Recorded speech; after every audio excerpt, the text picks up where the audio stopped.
Hello Exiled, saw your video on I Need Advice, Atheists, Agnostics, Brights Only. If I understand it, your question is, do you want to go through a kind of fake conversion for the sake of your parents or your mother because you had a step-grandfather named Bob who did so successfully or chose to do so? Okay, so this is a pretty interesting question, but I couldn't quite tell from your story, but I have a suspicion that Bob may have been closer to your parents or your mom than you are now, and therefore he may have had some vested interest or dependency on having family access. So his decision may have been motivated by other factors. See, if you feel estranged from your family because of your atheism, then you kind of have to weigh that in comparison to the connection you have with your family. I mean, you've been away from them for 10 years, so obviously it seems like you've made a kind of default decision there. Remember that any stress or problem that your mother has about you being an atheist is really a construction in her own mind. So I see that there are three possibilities for you, not two. One, if you acquiesce to her conversion, then you reward her for her own delusions, and you continue to feed her delusions. And I think you set a bad example for atheists, obviously, and you're giving the church what they want. On the other hand, maybe it'll relieve your mom's stress or get you in good with your family again. I have no idea.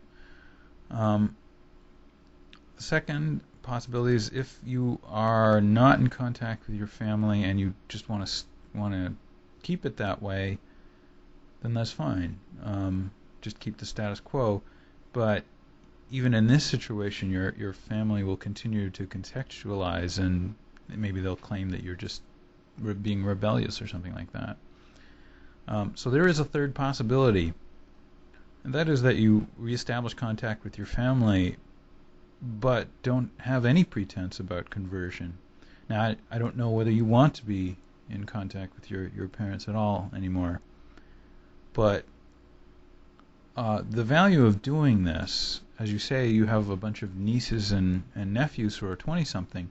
I mean, if access to them, in a sense, is tied to your access to your parents, then, you could try to reestablish contact with your parents without any kind of conversion.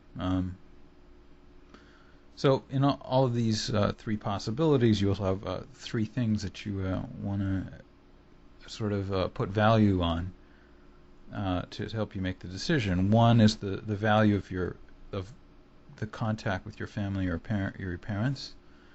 Two is the value of being true to yourself, true about your atheism. Three is the value of your mother's stress. It'll reveal. Maybe it'll help. Maybe it'll make her feel better if you convert or something. But, so. I can't really help you make that decision because I don't know you or your situation that well, but I can just tell you that for me, the value of being true to myself is pretty important. So I wouldn't allow other things to trump that.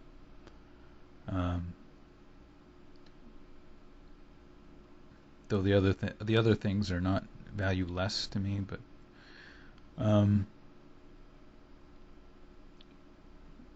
if you're looking for other inspiration, I mean, the closet atheist, who we've rediscovered, but he recently unmasked himself in a rather stunning manner here on YouTube, because he felt that being true to himself was more important than this. Well, maybe he didn't feel that the risk to his family contacts was all that great, but being true to himself seemed to be more important than the stress he was causing on his family. So anyway, so that would be another example.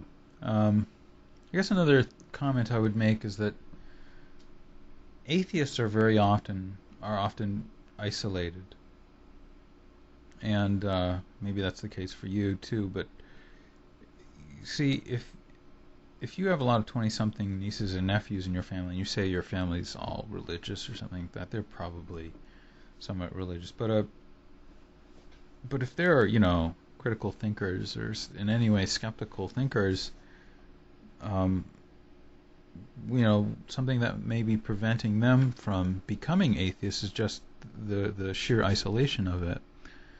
So if you somehow reestablish contact with them, they can see that maybe it's not so. I mean, there would be someone else that they could talk to about atheism. I mean, this seems to be what your step grandfather did, because Bob had a best friend who he could always confide in.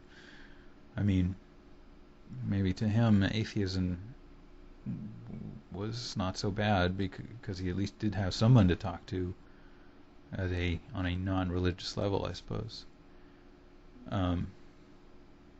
So if you could, if you end up being that same being able to play that same role for someone else in your family or something like that, I don't know.